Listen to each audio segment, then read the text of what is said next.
Hello, welcome back to my channel, Appealing Book Reviews.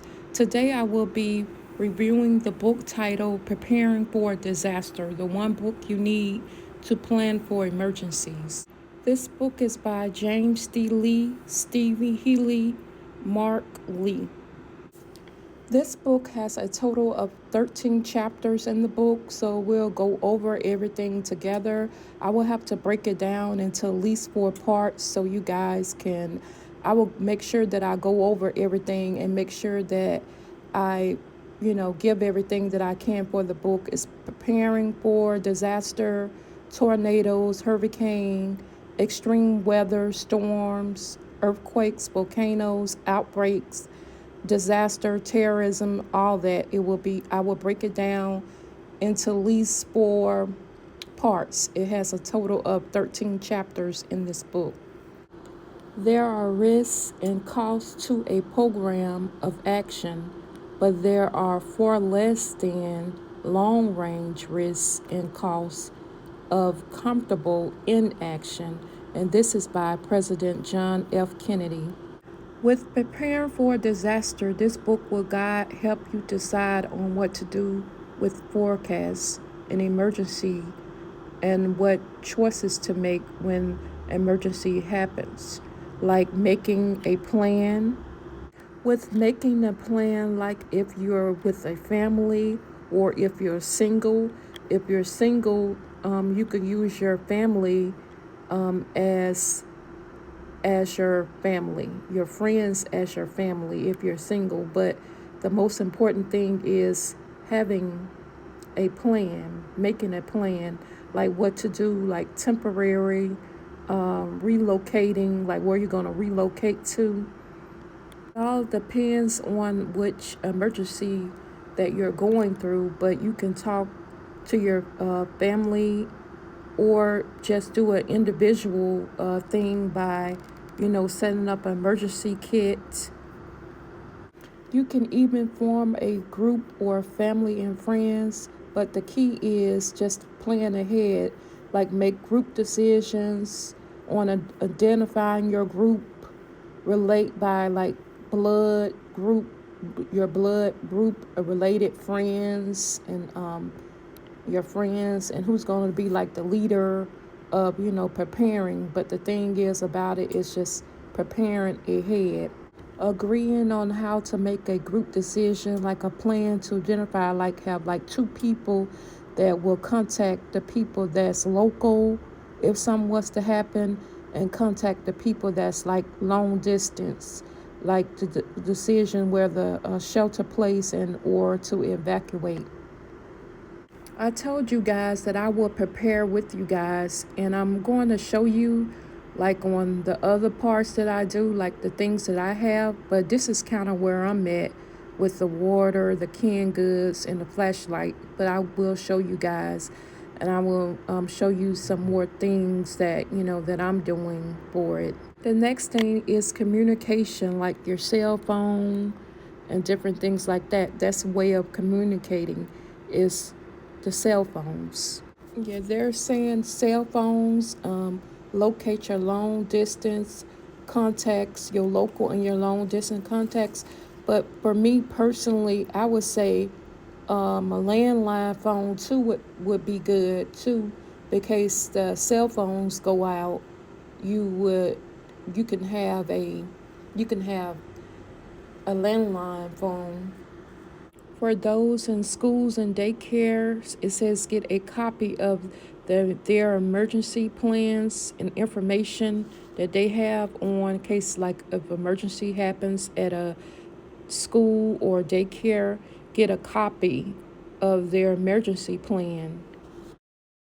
Alerts, subscribe to your community alert service, community where you have ability to sign up with your email or text message about alerts and emergencies, so you'll know from the radio broadcasts that you'll know about, like it'll come across your phone, like if something was to happen, you'll be like subscribed to it. And also like social media is a place to interact, of sharing information using the internet, Facebook, Twitter.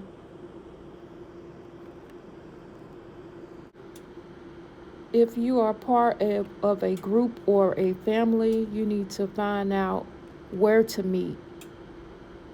Where to meet, like shelter, is the shelter in place where you're gonna go to, like a home away from home to a to go to if something was to happen.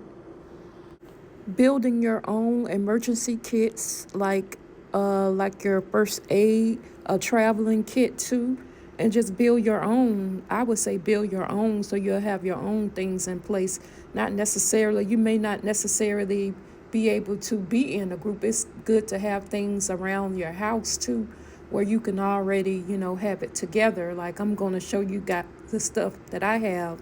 I will show you guys the things that I have, but it's best to have those things yourself too, in case you're not with, they saying like, prepare with a group, in case you can't have a group with you, or it's best to have things in place. Like if you wear glasses or contacts, it's good to have like an extra pair of glasses to, have, in case something happened, like medicine, like extra medicine too, if you need extra medicine. I would say generator, if your power or something, it's all depends on what emergency that you're going through. Other emergency things is for like children's and the pets. Make sure you have extra things and stuff in place for them too. Toys in the vehicle. Like if you be, it just all depends. Emergency shelter in place kit for like anything. Power grid, if you use the power, like I was telling you before, it all depends on what your emergency is, and that's what this book is about. Putting things into place. Staying informed, like I guess with your radio, through your radio, your things you have. Staying informed, taking action on everything that you need, decisions that you have to make in case of emergency. Okay, now I will do a review and checklist on what we're learned for the part 1. Then I will come back and do part 2, 3, and 4.